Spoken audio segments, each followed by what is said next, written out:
تو وہ میرے پاس ایک مسئلہ آیا کہ بھائی وہ بچی کو پورے کپڑے پہنانا چاہتا ہوں, بیگم صاحبہ کیا ڈال رہی ہیں اس میں رکاوٹ, کہہ رہی ہیں نہیں اسکرٹ پہنے گی اور یہ سلیو لیس کپڑے پہنے گی اور وہی جو فٹنگ کے کپڑے ہوتے ہیں. نہیں ہم نے کوئی یہ تھوڑی شو کرنا ہے, ہماری بچی وہ دل میں ہوتا ہے ان کے کہ ہم ماڈرن لگیں. پھڈا چل رہا ہے میاں بیوی کا.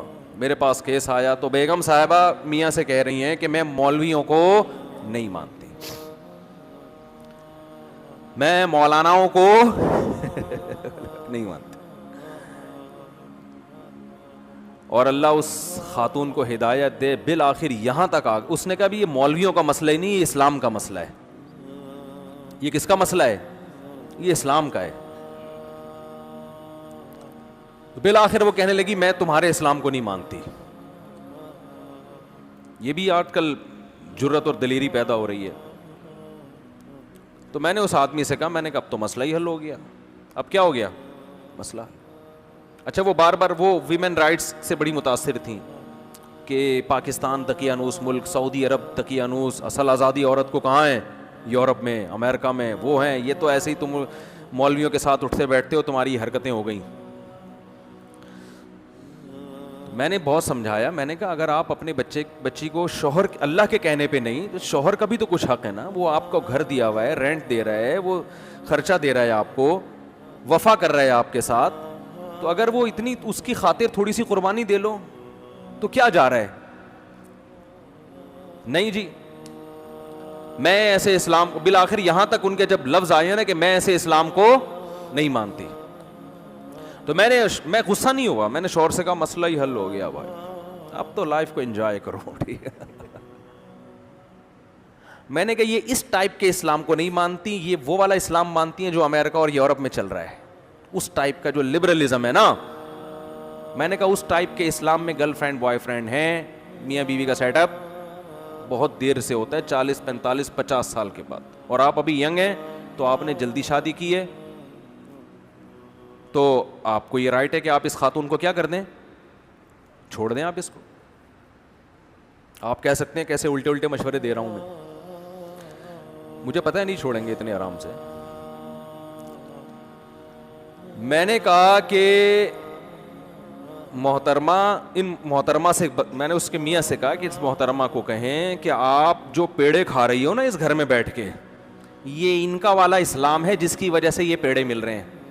ان کا والا اگر نہیں ماننا, ان کا والا ماننا ہے, تو پھر اس میں عورت کو پیڑے بولو نہیں ملتے, پھر پیڑے نہیں ملتے. ان میں سب سے پہلا یہ ہے کہ آدھا خرچہ آپ کا ہوگا, آدھا کس کا ہوگا؟ مرد کا ہوگا. آدھے آدھے پہ چلے گا حساب کتاب. بچوں کے اسکول کی آدھی فیس آپ دو گی, آدھی کون دے گا؟ آپ کا مکھنچو یہ جو بیٹھا ہوا ہے مکھنچو ہی تو ہے بیچارہ, آدھا کون دے گا؟ یہ دے گا. تو خواتین اس پہ ایگری ہو جاتی ہیں, کوئی مسئلہ نہیں, ہم جاب کریں گے اور ہمیں آزادی مل جائے گی. کریں آپ جاب, آدھا آپ کریں. بات ابھی یہاں ختم نہیں ہوئی ہے. خواتین کہتی ہیں ہم جاب کر کے اگر مرد کے کندھوں سے ہماری ذمہ داری ختم ہوگی تو غلامی بھی تو ہماری ختم ہوگی نا.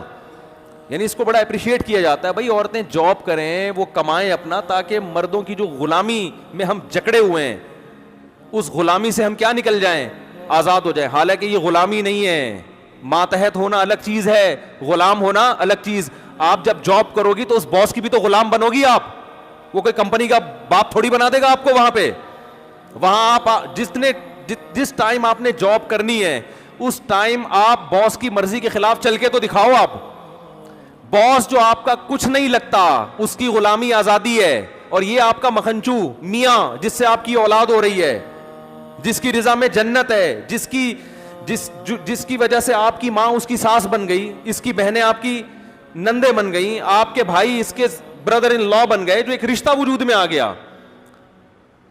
آپ کی بہو اس کی بھی بہو ہوگی, آپ کا داماد اس کا بھی داماد ہوگا. اس کا ماتحت ہونا غلامی ہے. اور جو جاب کر کے کمپنیوں میں باس کی غلامی ہو رہی ہے, کمپنیوں کی غلامی ہو رہی ہے, اور وہ خدا کی قسم اس سے بڑی غلامی ہو رہی ہے, وہاں لڑنے کی اجازت نہیں ہے. جبکہ شوہر آپ کی کڑوی کسیلی بھی برداشت کر لیتا ہے, اور آپ کو وہ سہولتیں دے رہا جو کمپنی نہیں دیتی. اور کمپنی بہت سے ایسے فائدے آپ کو نہیں پہنچا سکتی جو شوہر پہنچا رہا ہے. جو ایک سیکشل ڈیزائرز ہیں جو ہر عورت میں ہوتی ہیں, وہ کمپنی تھوڑی پوری کرے گی. اس کے لیے اللہ نے آپ کے اس مکھنچو کو پیدا کیا ہے جو آپ کو زنا سے بچا رہا ہے, روڈوں پہ دھکے کھانے سے بچا رہا ہے, مردوں کی ہوس کی نگاہوں سے بچا رہا ہے آپ کو. وہ ایک مرد کی ماتحتی پسند نہیں ہے, اس کی اطاعت عورت کو پسند نہیں ہے, اور آزادی میں درجنوں کی غلام بن جائے, درجنوں لوگ اس کو تاڑیں, درجنوں اس پہ گندی نگاہیں ڈالیں اور ان سے اپنے آپ کو بچائے. وہ یہ بے شرمی کی زندگی آج عورت کو پسند ہے. آپ کہہ سکتے ہیں ہمارے معاشرے میں کوئی عورت پہ غلط نگاہیں نہیں ڈالتا, اس کا مطلب آپ مریخ پہ رہتے ہیں, آپ اس زمین پہ نہیں رہتے. یہ ہمارے ملک میں بھی ہوتا ہے, یورپ امریکہ میں اس سے زیادہ ہوتا ہے.